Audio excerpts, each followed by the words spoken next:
Quando eu dou uma opinião sobre qualquer coisa, ou quando eu conto uma história, enfim, né?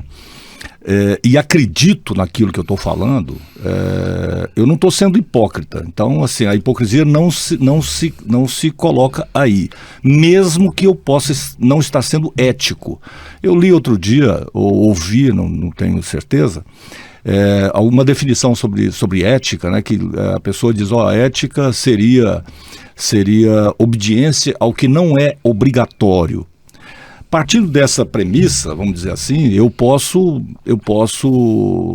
descrever um fato, dar uma notícia, acreditando que aquilo que eu estou falando corresponde a, entre aspas, verdade.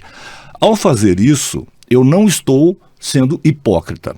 Mas o que a gente percebe nas redes sociais, né, por parte na atividade política, então isso é muito comum, né? A hipocrisia passou a ser quase que vírgula na atividade dessas pessoas no momento em que elas falam publicamente. Ou seja, o cidadão político, ele sabe, na atividade dele, ele sabe que aquilo que ele está falando não corresponde à realidade, fala e tem um objetivo que não é nada, digamos assim, que não é nada republicano, vamos dizer, né? Aí está caracterizado um tropeço ético ou não? É interessante, porque aí nós já começamos a ingressar no campo das dificuldades de lidar com o tema da hipocrisia, no sentido de, por exemplo, como combater a hipocrisia. Primeiro, antes disso, na primeira parte de sua fala, a hipocrisia sempre implica uma intencionalidade do agente. Então, você não é hipócrita sem querer. Por acaso. Por acaso e nem sem se dar conta. Porque, na realidade, como ator, supõe-se que você está desempenhando um papel de um modo deliberado, consciente, né? Por sua escolha. E espera um resultado. Exatamente. Assim como um mentiroso, que aí, nesse caso, tem uma conexão estreita. O mentiroso, como ele mente na esfera política, por exemplo, ele para ser efetivo, ele tem que saber que está mentindo, porque se ele acredita na própria mentira, é simplesmente uma adesão ideológica, uma posição equivocada. Mas se ele não acredita, ele é como um agente político como qualquer outro, né? Mas voltando ao tema da hipocrisia, depois eu falo um pouco dessa questão da mentira, que é correlato, porque supostamente quando você defende uma opinião por um interesse estratégico, por exemplo, para alcançar alguns objetivos pontuais, ganhar votos, sei lá, ou ser reconhecido de um certo jeito. Quando você defende isso sem acreditar, supõe-se que você está jogando um jogo de manipulação que tem um benefício claro, que é o da dificuldade das pessoas acessarem as intenções das outras.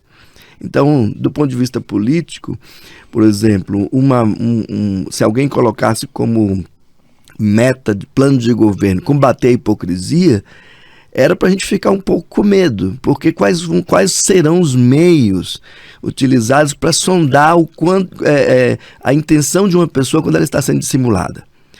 Então, esse é um problema complicado, né? Já houve análise, por exemplo, do quanto, no contexto da Revolução Francesa, houve perseguições na época do terror, no sentido de que os indivíduos não eram suficientemente revolucionários. Isso aparece claramente, por exemplo, na perseguição stalinista, na perseguição, no macartismo nos Estados Unidos, né? A perseguição aos comunistas. Em suma, frequentemente também se utiliza do discurso da hipocrisia para perseguições as mais assustadoras. Porque como você não tem como provar exatamente que o indivíduo estava sendo hipócrita, porque ele podia estar mentindo por acreditar na mentira. E esse é um fenômeno que talvez nunca antes, como se diz, né, na história, nós tenhamos tido contato com esse fenômeno curioso de as pessoas acreditarem nas mentiras que elas contam. E que quando essas mentiras são desmascaradas, isso não gera nenhum pudor em continuar propagando outras, ou mesmo estas. Do tipo, eu estava enganado, e imediatamente após essa frase, contar outra mentira. Outra mentira. Então, é muito recente mesmo, essa esse jogo no espaço público de uma fabricação sistemática de mentiras e de desempenho de papéis de um modo hipócrita. Isso é muito recente. Não, a hipocrisia não é nada recente. Esse sentido do hipócrita como falso já tinha já na antiguidade. Veio da ideia do ator justamente porque o ator está representando um papel, mas num contexto muito específico em que ninguém pode falar que o ator é um falso. Claro, porque quem vai assistir a peça ou o filme ou sei lá o que, né, o show e tal, você já sabe que aquilo é uma representação, né? Eu lembro de uma história, por exemplo, de uma pessoa que me contou, de uma pessoa que assistia, por exemplo, novelas, né?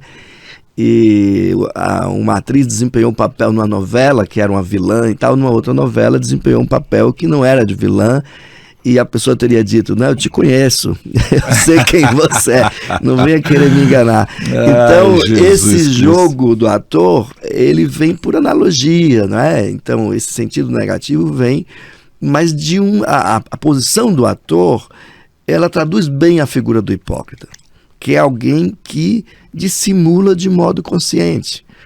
Então, mas a gente poderia dizer se a pessoa também tem o direito de acreditar sistematicamente em mentiras sem ser imputado por isso, ou seja, se não há uma vontade deliberada de crença, que também faz parte aí de um outro jogo que a gente tem de compreender no nosso contexto. Isso aí já entraria na responsabilidade inserida na sua própria existência, né? Exato. Ou seja, você não tem o direito de não saber a esse ponto, né? Ou seja, você não sabe a ponto de estar prejudicando as pessoas e acha que é inocente por isso. Seria mais ou menos isso. Em certo sentido, a gente é responsável pela nossa própria ignorância e pela nossa credulidade, ou seja, pelo quanto a gente é suscetível a acreditar em qualquer absurdo. Não dá para dizer assim, eu me enganei, quando a pessoa te conta uma coisa que você, se uma criança ouvisse, você dizer, você é doido, né, para acreditar numa estupidez dessa? Isso faria parte da conduta ética, professor? Com certeza, porque a ética tem a ver com essa expectativa, como eu disse antes, de autenticidade, mas de também a hipótese que está aí por trás da ideia de que há uma ética, primeiro é de que nós somos em alguma medida livres. Claramente nós não somos inteiramente livres, não é?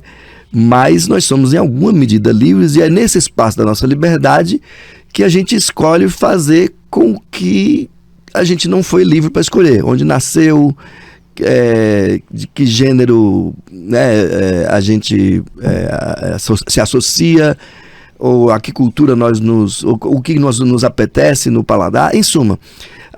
A ética tem a ver com o que a gente faz, com como a gente maneja aquilo que não é também livre para nós, que é o indisponível de ter nascido, por exemplo, no Brasil, num determinado momento, etc. Né?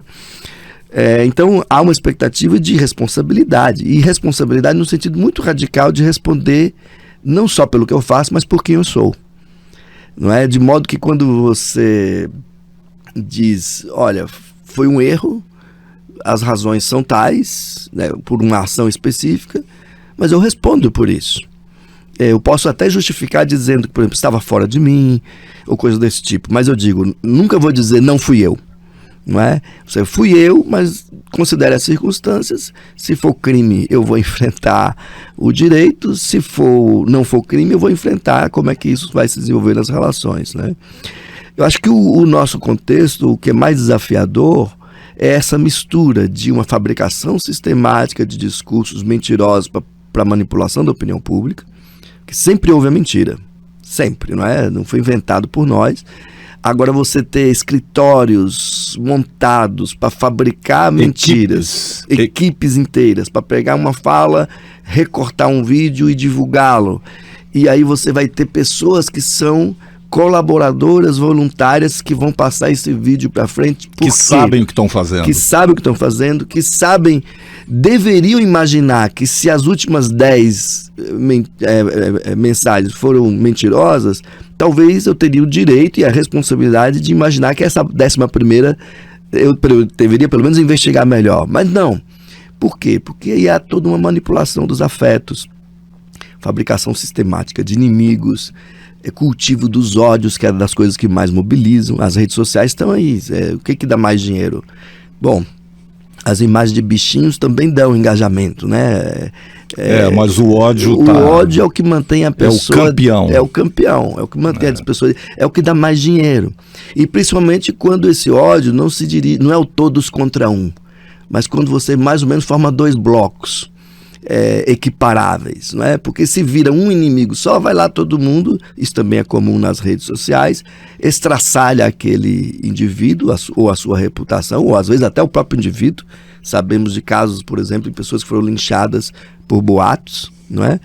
Mas o mais lucrativo mesmo é você criar blocos, em geral só dois, é isso que eles estão descobrindo, dois grandes blocos, e aí blocos que gravitam em torno disso.